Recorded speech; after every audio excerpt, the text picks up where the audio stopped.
Fils et du Saint-Esprit. Amen. Le Seigneur soit avec vous. Et avec votre esprit. Chers amis, nation de grâce au Seigneur pour son amour et sa miséricorde dans notre vie. Préparons-nous à la célébration de ces saints mystères en reconnaissant que nous avons péché.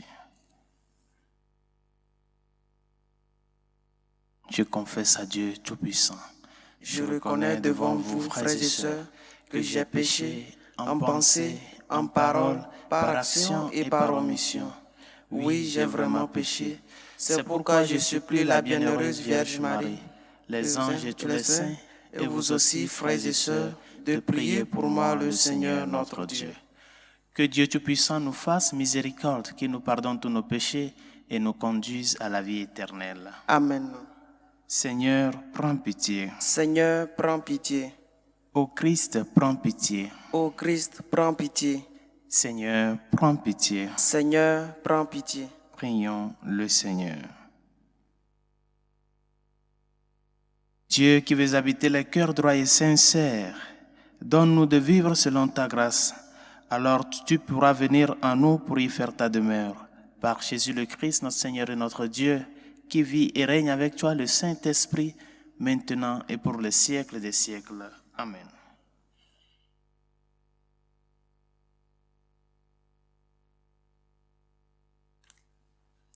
Lecture de la lettre de Saint Jacques. Mes frères, dans votre foi en Jésus-Christ, notre Seigneur de gloire, n'ayez aucune partialité envers les personnes. Imaginons que dans votre assemblée arrive en même temps un homme aux vêtements rutilants, portant une bague en or, et un pauvre aux vêtements sales. Vous tournez vos regards vers celui qui porte le vêtement rutilant, et vous lui dites, « Assieds-toi ici en bonne place », et vous dites au pauvre, « Toi, reste là debout », ou bien « Assieds-toi au bas de mon marchepied ». Cela n'est-ce pas faire des différences entre vous et juger selon de faux critères? Écoutez donc mes frères bien-aimés. Dieu, lui, n'a-t-il pas choisi ceux qui sont pauvres aux yeux du monde pour en faire des riches dans la foi et des héritiers du royaume promis par celui à ceux qui l'auront aimé? Mais vous, vous avez privé le pauvre de sa dignité. Or, n'est-ce pas les riches qui vous oppriment et vous traînent devant les tribunaux? Ce sont eux qui blasphèment le beau nom du Seigneur qui a été invoqué sur vous.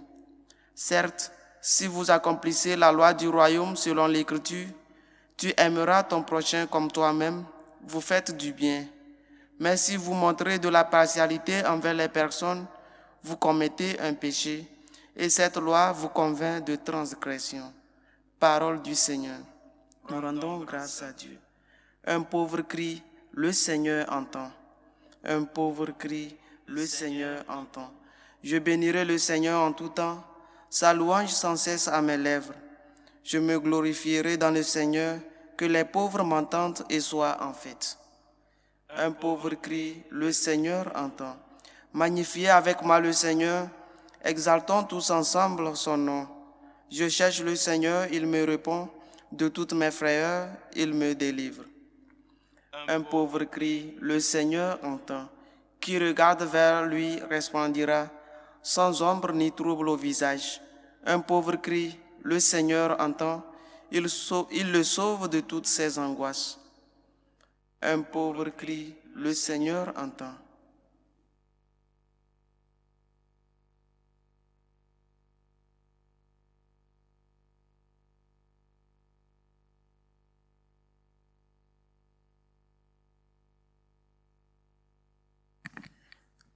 Le Seigneur soit avec vous. Et avec votre esprit. Proclamation de l'Évangile de Jésus-Christ selon saint Marc. Gloire à toi, Seigneur.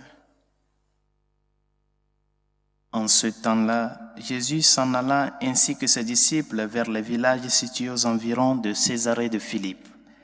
Chemin faisant, il interrogeait ses disciples.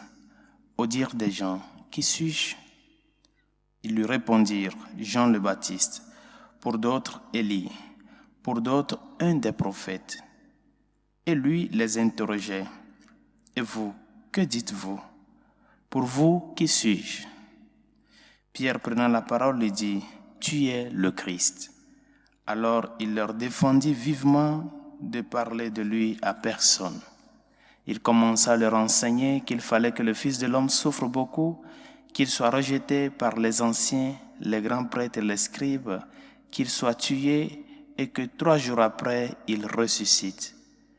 Jésus disait cette parole ouvertement. Pierre, le prenant à part, se mit à lui faire de vifs reproches. Mais Jésus se retourna et voyant ses disciples, interpella vivement Pierre. « Passe derrière moi, Satan.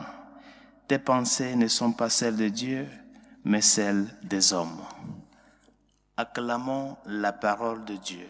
Louange à toi, Seigneur Jésus. Nous sommes dans la suite logique de l'évangile d'hier. Vous vous rappelez qu'hier, le Seigneur, après avoir guéri l'aveugle de Bethsaïde, l'envoie immédiatement dans sa maison et lui interdit de ne pas passer par le village. Ce qui voudrait dire que cet aveugle-là n'est pas de ce village-là, qu'il vient d'un autre lieu. Par conséquent, le Seigneur l'interdit de ne pas faire cas de ce miracle au peuple-là. Et aujourd'hui, nous voyons la même chose qui se passe avec la confession de Pierre, où Jésus interdit vivement à ses disciples de parler de lui, de ne parler de lui à personne. Les disciples et les apôtres sont dans une logique de croissance dans la foi, dans la connaissance du Christ. Et c'est ça qui fait que le Seigneur les interdit de ne pas parler de lui à personne. Pourquoi? Étant donné que tout le peuple attendait un Messie, le peuple d'Israël qui souffrait sous le joug romain attendait le Messie qui doit venir les libérer. Il y a beaucoup de prétentions sur le Messie qui doit venir. Et donc, la soif du peuple, c'est que le Messie qui doit venir doit être celui qui doit les libérer du joug romain. Par conséquent, on attend un Messie politique, un Messie justicier qui vient les libérer automatiquement de leurs souffrances des mains des Romains. Et c'est pour cela que le Seigneur a profité de cette confession que Pierre a faite. Bien sûr que Pierre a confessé que Jésus est le Christ, mais ce n'est pas une confession fondante. Parce que si Pierre était vraiment convaincu de ce qu'il disait, il ne peut pas reprocher le Seigneur sur sa réalité de passion. Il a fait chemin avec le Christ. Il a vu les prodiges, les signes, les miracles. Mais il faut encore faire encore de chemin. Il faut encore à Pierre entrer dans les grands mystères pour découvrir le Seigneur. Et cela implique le temps. Par conséquent, pour que le peuple n'ait pas une certaine conception erronée de son messianisme, le Seigneur a commencé à les enseigner sur sa passion, la première annonce de sa passion, pour leur faire savoir que le Messie qu'ils ont devant eux n'est pas un Messie politique, un Messie triomphateur, un Messie justicier, un Messie nationaliste. Non, mais c'est un Messie qui s'est fait servant, qui s'est fait humble. C'est un Messie qui va souffrir jusqu'à la croix. Et par conséquent, pour que le disciple qui est avec le Seigneur puisse rentrer dans cette logique, comment est-ce que le Dieu fait homme, pour sauver l'homme, doit passer par le chemin de la croix?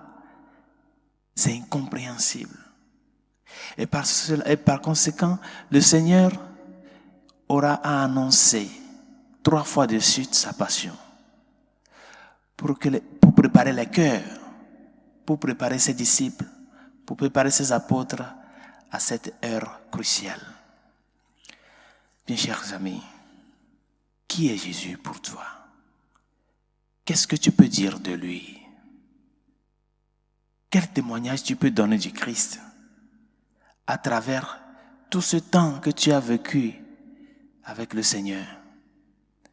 L'expérience de foi que tu as fait avec le Christ, qu'est-ce que cette expérience laisse en toi pour rendre témoignage du Seigneur?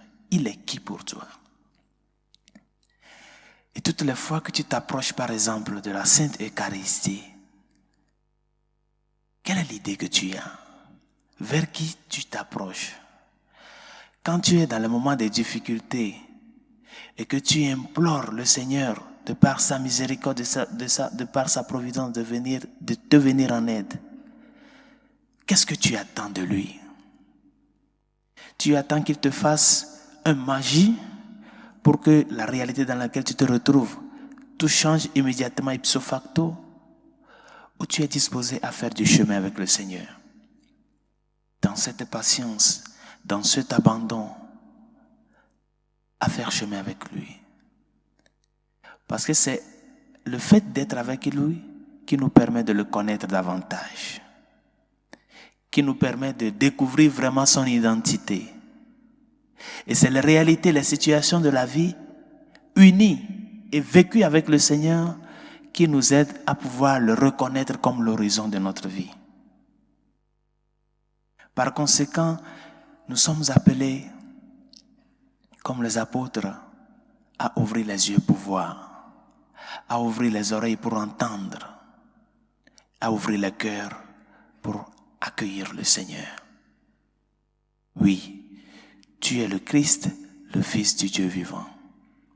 Pour pouvoir parvenir à faire cette confession, bien chers amis, il faut une intimité avec le Seigneur. Il faut une expérience personnelle de vie avec lui. Il faut une rencontre fondante qui change l'horizon d'une vie avec lui. Et ça là, ça nous amène à ce que au jour le jour, nous le demandons dans notre prière: Seigneur, fais-toi découvrir davantage dans ma vie. Je t'ai vu, je t'ai reconnu, mais je veux te connaître davantage. Et ça implique patience, abandon, fidélité et disponibilité à la suite du Seigneur. Que sa grâce nous y aide. Pour la Sainte Église catholique et ses pasteurs, afin que, fidèles au message du Christ, nous apportons son amour et sa miséricorde au cœur meurtri. Seigneur, écoute-nous. Seigneur, exauce-nous. Pour nos gouvernants, surtout ceux qui détiennent l'autorité de légiférer, afin que les lois faites soient en faveur de la vie humaine, du bien commun, de la dignité de la personne humaine. Seigneur, écoute-nous. Seigneur, exauce-nous. Pour tous ceux qui ont la charge d'éduquer les consciences, les professeurs, les catéchistes, les prêtres, toutes ces personnes, les parents qui ont la charge d'éduquer les consciences, afin que dans l'accomplissement de cette charge, nous puissions vraiment orienter et instruire les cœurs sur le vrai, le bien et le beau. Seigneur, écoute-nous. Seigneur, exauce-nous. Pour toutes celles et ceux qui nous ont demandé de prier pour eux et ceux à qui nous avons promis nos humbles prières, Seigneur, écoute-nous. Seigneur, exauce-nous. Pour la paix dans le monde, spécialement dans les pays dans lesquels elle est vraiment menacée. Pour la paix en Ukraine, Seigneur, écoute-nous. Seigneur, exauce-nous. Et pour tout un chacun de nous, afin que nous puissions parvenir, chemin faisant avec le Seigneur, comme l'Évangile l'a dit, à pouvoir le découvrir. Que notre préoccupation de tous les jours soit celle de le découvrir davantage dans les situations de tous les jours. Découvrir son amour, cet amour reçu et cet amour qui est appelé à être donné aussi aux autres. Seigneur, écoute-nous. Seigneur, exauce-nous. Dieu de miséricorde, écoute les supplications que nous t'adressons avec foi et espérance. Toi qui vis et règnes pour les siècles des siècles. Amen.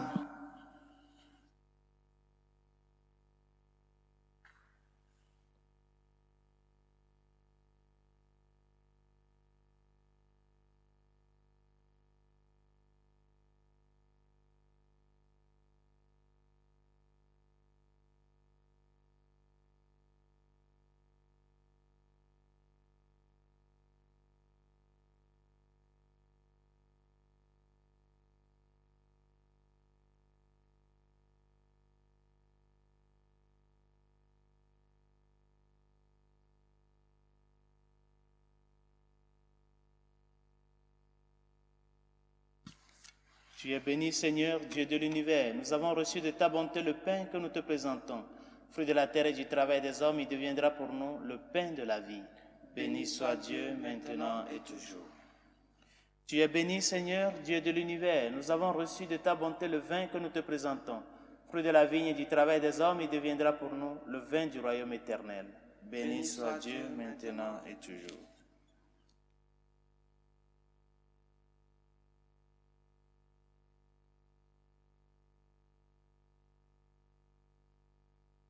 Prions ensemble d'offrir le sacrifice de toute l'Église pour la gloire de Dieu et le salut du monde. Que cette Eucharistie, Seigneur notre Dieu, nous purifie et nous renouvelle, qu'elle donne à ceux qui font ta volonté le bonheur que tu leur as promis. Par Jésus le Christ, notre Seigneur. Amen. Le Seigneur soit avec vous. Et avec votre esprit, Élevons notre cœur. nous le tournons vers le Seigneur. Rendons grâce au Seigneur, notre Dieu. Cela est juste et bon. Vraiment, il est juste et bon de te rendre gloire, de t'offrir notre action de grâce toujours et en tout lieu, à toi, Père très saint, Dieu éternel et tout-puissant. Tu n'as pas besoin de notre louange, et pourtant, c'est toi qui nous inspires de te rendre grâce. Nos chants n'ajoutent rien à ce que tu es, mais ils nous rapprochent de toi par le Christ notre Seigneur. C'est par lui que la terre et le ciel, avec les anges et les archanges, ne cessent de t'acclamer en disant « Saint, Saint, Saint, le Seigneur, Dieu de l'univers. Le ciel et la terre sont remplis de ta gloire. Hosanna au plus haut des cieux. Béni soit celui qui vient au nom du Seigneur. Hosanna au plus haut des cieux. » Toi qui es vraiment saint, toi qui es la source de toute sainteté, Seigneur, nous te prions. Sanctifie ces offrandes en répandant sur elles ton esprit, qu'elles deviennent pour nous le corps et le sang de Jésus le Christ, notre Seigneur. Au moment d'être livré, d'entrer librement dans sa passion, il prit le pain. Il rendit grâce. Il le rompit et le donna à ses disciples en disant « Prenez et mangez-en tous, ceci est mon corps livré pour vous. »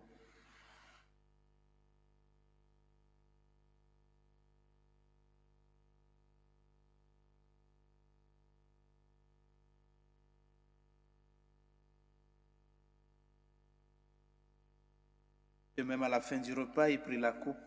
De nouveau, il rendit grâce et la donna à ses disciples en disant « Prenez et buvez-en tous, car ceci est la coupe de mon sang, le sang de l'alliance nouvelle et éternelle, qui sera versé pour vous et pour la multitude en rémission des péchés. Vous ferez cela en mémoire de moi. »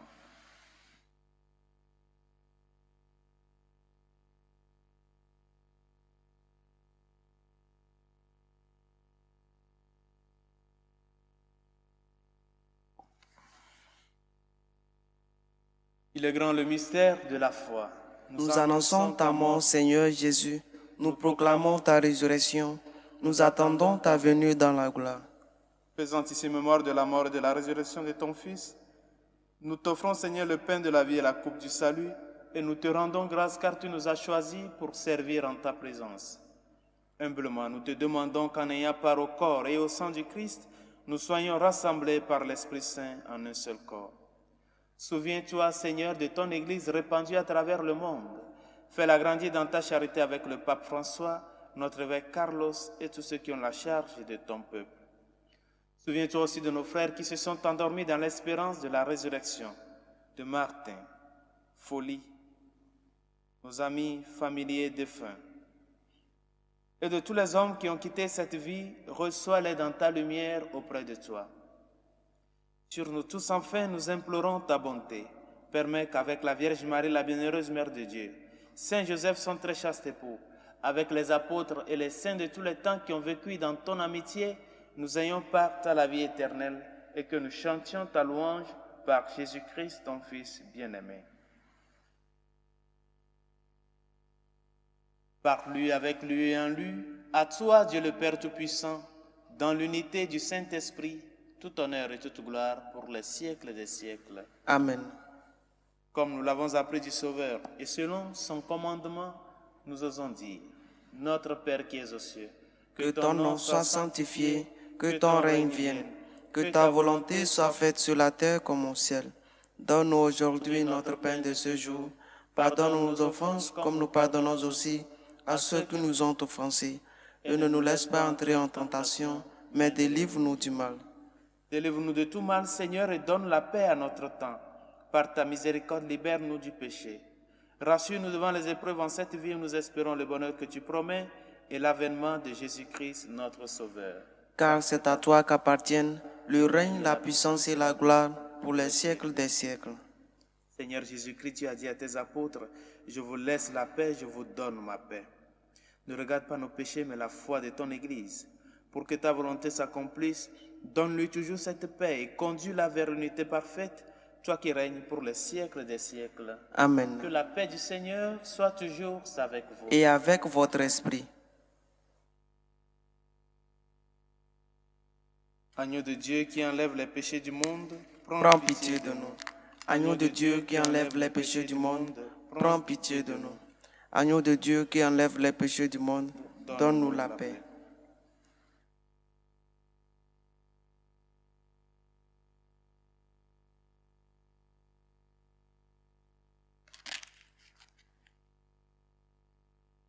Heureux les invités au repas du Seigneur. Voici l'agneau de Dieu qui enlève les péchés du monde. Seigneur, je ne suis pas digne de te recevoir, mais dis seulement une parole et je serai guéri. Le corps et le sang du Christ nous gardent pour la vie éternelle. Amen.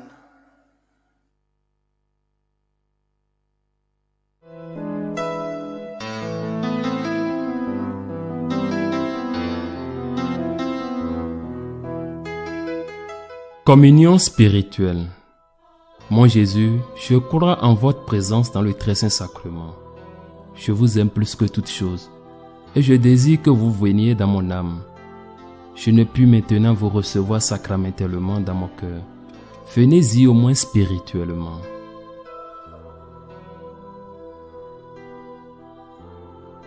Je vous embrasse comme si vous étiez déjà venu et je m'unis à vous tout entier. Ne permettez pas que j'aie jamais le malheur de me séparer de vous. Amen.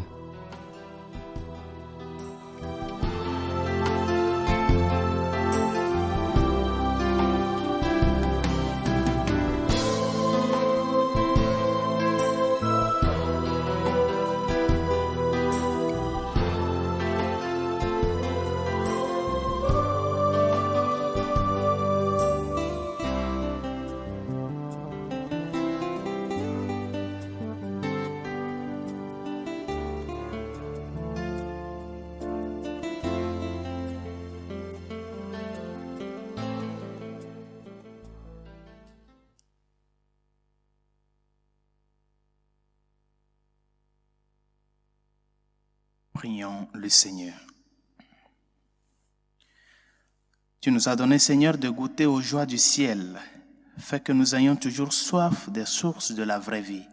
Par Jésus le Christ, notre Seigneur. Amen. Le Seigneur soit avec vous. Et avec votre esprit. Que Dieu Tout-Puissant et Miséricordieux vous bénisse, le Père, le Fils et le Saint-Esprit. Amen.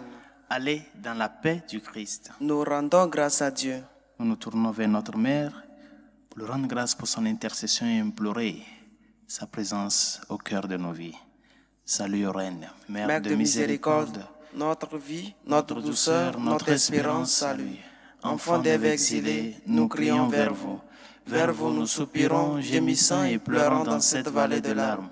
Ô vous, notre avocate, tournez vers nous vos regards miséricordieux, et après cet exil, montrez-nous Jésus, le fruit béni de vos entrailles. Ô clémence, ô miséricordieuse, ô douce Vierge Marie, priez pour nous, Sainte Mère de Dieu, afin que nous soyons rendus dignes des promesses du Christ.